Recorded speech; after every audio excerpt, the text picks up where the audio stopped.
Fortunately, I've had a lot of luck with injuries over my career. I have had a few, but mainly muscle ones um, and no big ones, as they say, really. So I've been fortunate. I mean, I know I keep saying I've been fortunate, but I have been very, very lucky in my career and how it's panned out. And don't get me wrong, I've worked hard as well, but you need you need a lot of luck, and I feel like I've had a lot of luck throughout my career. And yeah, it is satisfying to get another 40 games, but I'm I'm one of them where I'm already looking at what I can do in the summer to improve for next season. Just on the team, have we seen what this group of players is capable of this season? Yeah, I think we have at times. Yeah, I look back on the Barrow game.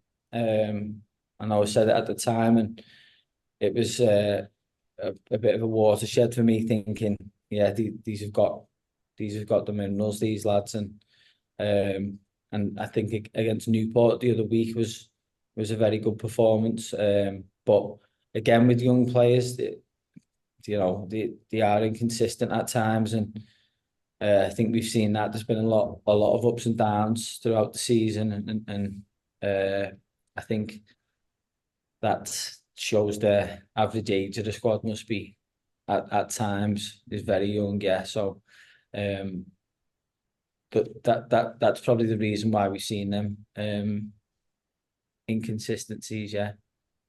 And with so many young players, and a few of you guys who are more experienced, is keeping the core together only going to lead to further improvement? Yeah, I think so. But you look at every club, Dan, and there's loads of in and outs every season. I must have when my time at Shrewsbury, I must have played with hundreds and hundreds of players because it was just constantly changing every summer, and that's just how football is. And like I said, I'm pretty used to that by now. So yeah, we'll just see what happens, really. Yeah. Last game of the season, how important is it, and how much of a priority is it for players, regardless of the situation in the league table or whatever, to sort of sign off on a high? Yeah, definitely it is. They're coming to our pitch, Tranmere, and it's good to sign off the last game of the season with a home game. Obviously, it was away last season, but it'd be good to finish the season at home, and yeah, hopefully give the fans a good send off as well with a good performance, and hopefully a few goals and 3 points. That's what we're all looking to do. Yeah. And I know from a fan's perspective, if your team wins the last game of the season, you go into the summer with a bit more optimism and I can't wait till August. Is it the same for a player? If you finish the season strongly, can you carry that over the summer into a new season?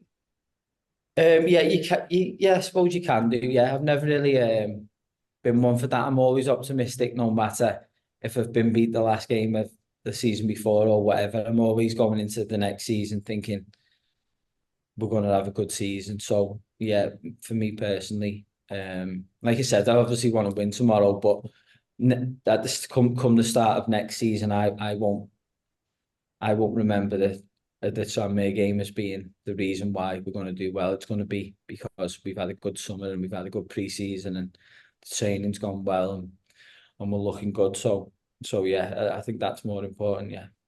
And before we started recording, I made this point in jest, but I'm going to ask you a serious question at this point because clearly you want to keep playing, clearly you love playing, and clearly you'll play for as long as you're able to play. Do you have a thought to coaching, to management, to what you might do when you're not playing, or maybe something you can combine with playing in the later stages of your career? Yeah, it's not really something I've thought about, Dan, this year. Well, I say I haven't thought about it. Obviously, I'm on my UEFA A license, so I should have that completed it at the end of May. And then we'll see what happens with where I am or what I'm doing. Like I said, I just take it not, I suppose, not day by day, but you have to plan a bit ahead, but week by week even, and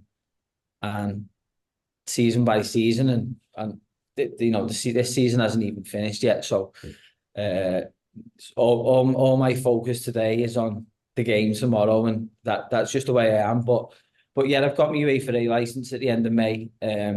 Should be it's the end of the course. But yeah, I've said hundreds of times I really want to stay in the game when I finish. I don't know when that's going to be.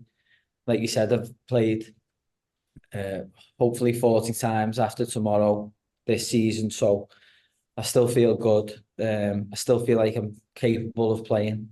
I suppose it's just um, however long someone's gonna keep me employed because I want to play for as long as I can, and after that, I want to stay in the game. But you never know where opportunities will come up or chances will come up. So yeah, you just have to do your license and see where that takes you. Yeah.